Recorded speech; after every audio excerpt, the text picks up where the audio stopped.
এলাকার মানুষ বলে দুরুসানের মাঠের খেলাটা কবে। আজকে সেই আয়োজন শুরু হয়েছে। আগামী 14 তারিখ বৃহস্পতিবার যথারীতি রংপুর জেলা বিএনপি সঙ্গে লড়াই করবে সৈয়দ জেলা বিএনপি। আগামী বৃহস্পতিবার আপনাদের আমন্ত্রণ জানাচ্ছি সেই খেলাটা দেখার জন্য।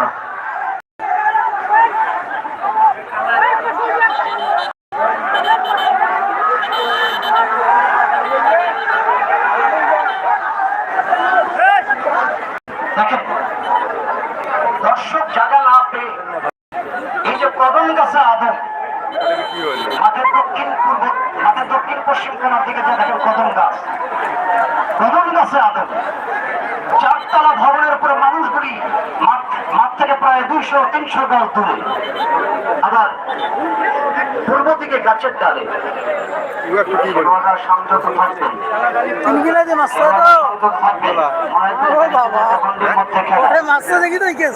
খেলোয়াড় অবশ্যই সংযত থাকবেন প্লিজ। কিনকিনের মার খাসিস রানিং অবস্থা কিনকিনের মার খেলে বন্ধে ফাটি যায় জানিস তুই। রানিং অবস্থা যদি খারাপ হস এটাতে লাগে বলতে পর্যন্ত ফাটি যায়। আমার কাছে কিছু দর্শক যারা দৌড়ি খারাপ যাদের বয়স 10 থেকে 12-র মধ্যে 10-এর মধ্যে যারা ক্লাস 3-4 এর যারা ছাত্র দেখেন এমন ভাবে গাছের মধ্যে লুকিয়ে আছে দেখে মনে হচ্ছে ওপাশে মিয়ানমার এপাশে বাংলাদেশ রোহিঙ্গা পাহারা দিচ্ছে ওরা।